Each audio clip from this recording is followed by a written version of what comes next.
Hey everyone, and a very warm welcome to today's episode. Today we're going to dive into embodied inner work. I guess the name embodied inner work already explains what it is, and it really has to do with connecting with our internal world, our internal felt sense, our internal experiences through our body. The body holds all of the information that has to do with our mental plane, our emotional plane, our physical plane, and our energetic plane. So all of the data that's available about ourselves, available about our worldview, available about our interpretation of life, available about our resonance and our energetic signature, all of that can be accessed through the body. So our body is really the doorway into creating that deep connection with our truth. When we are able to live from this place where we are connected to our own truth, where we are connected to what is real and true for us, it really empowers us. It allows us to start making choices that honor us, that honor our relationships. It makes us feel that we have a say in our own lives. And when you live from a place where you have a say in your own life, where you are empowered, it really filters through into all areas. It filters through into the way that you parent. It filters through into the way that you show up in your relationships, intimate relationships, and with your friends. Just the way that you go about your life is one of sovereignty, self-confidence, and coming from a place of deep self-trust.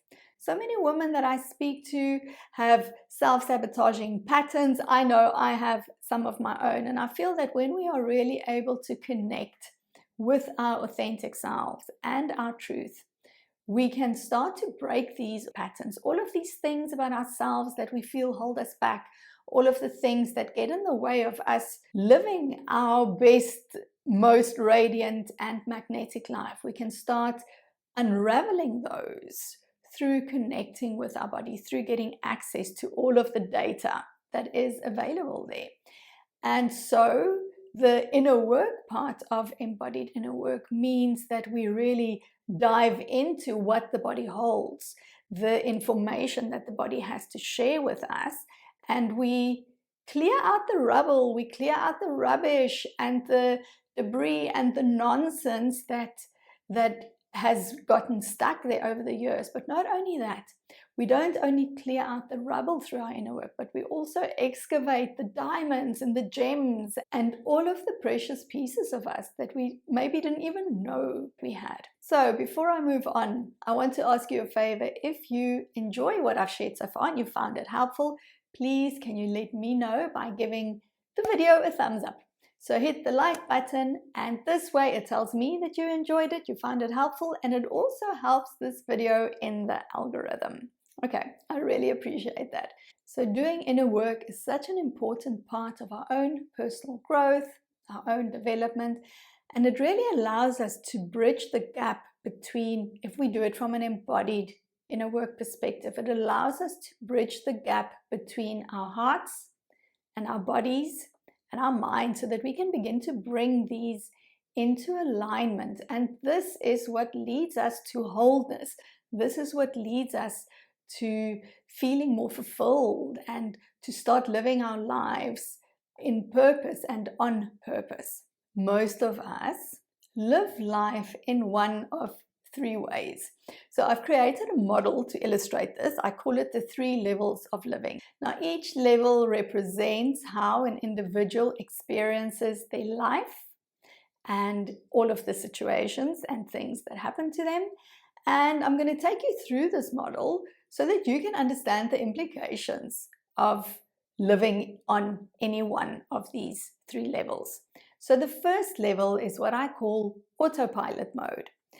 And on autopilot mode, people act and react without much conscious thought or much awareness, and their behaviors are heavily influenced by subconscious programming and conditioning. Now, our brains have a function of using energy very efficiently, and so our brains switch into autopilot mode. And you may even experience this when you go through your morning routine. So you get up in the mornings, you brush your teeth, you have your coffee, or you have your coffee, you brush your teeth, you get dressed, you go through your morning routine, and you don't give much thought to anything that you're doing. And perhaps you don't even remember how you went through the certain steps because your mind was occupied somewhere else. So our brain uses energy efficiently. It puts us into autopilot mode.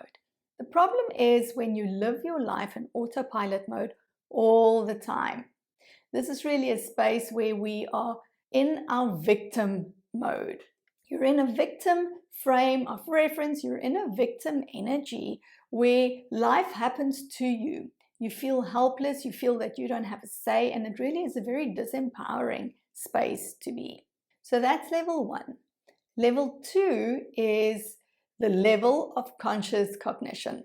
So this is typically the level where people have experienced some sort of an awakening. You are aware of your thoughts, your beliefs, and your patterns, and how they cause you to show up. On this level, though, you live primarily from the level of the mind, analyzing and processing and interpreting and making sense of. And even though you might have some skills and tools to reframe some of these limiting beliefs and to start changing your perspective and your narrative about yourself, your life, and the world, you're still coming from the level of the mind, which means that the energy is mostly focused up here. And all of the data that I spoke about earlier that's available to us, that you can access in your body, none of that is accessible to you. And so at this point, very important for me to say that it is still so important for us to have access to our minds. Our minds are so useful and powerful, and they move us forward and they help us do things, but you cannot truly live and experience your life through your mind. You live and experience your life through your body. That is what gives you the full somatic experience of what it means to be alive and what it means to experience pleasure and to feel joy and to feel expansive. And so the third level of living is the level of embodied wholeness. And this is where we are able to integrate our hearts, our bodies, and our minds. When we live in embodied wholeness, it really allows us to tap into our vitality, our feminine gifts of flow and creativity and receptivity and magnetism. And we access a deeper level of wisdom.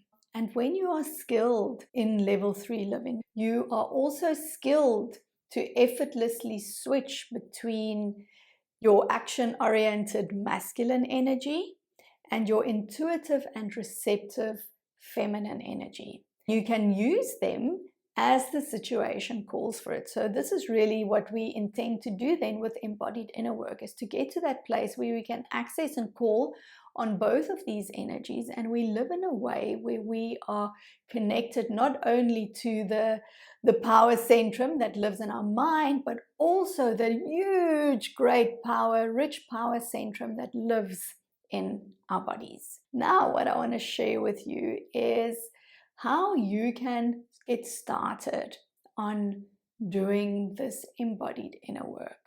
And I don't want to give you a whole host of different practices. I want to really share with you that very first step of embarking on level 3 living. And the very first step is to begin to develop the ability to connect into your body so that you can start to become aware and work with and respond to and live from the information that the body holds. All right, that information from our mental plane and our physical plane, our emotional plane, and our energy plane.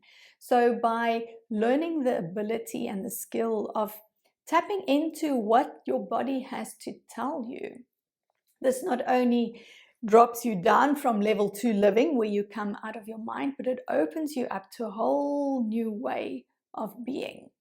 A practice like this is really going to support you to start tapping into your intuition, so that you can, with all of the decisions that you make or any situation that you find yourself in, that you can very quickly tell whether this is for you, whether you're available for that, or whether you are not available for that. And just for a moment here, reflect on what would be different in your life. How would your life change if you had access to your intuition to help guide your decisions, to help you set boundaries, to help you show up at work or in your family situations or in a relationship in a way that is really aligned with who you are, where you can honor yourself, you can honor your own values, but you can also show up in a way that honors the values of those that you love and those that you spend time with. All right, so with that said, thank you so much for joining me today, and I will see you in the next one. Bye.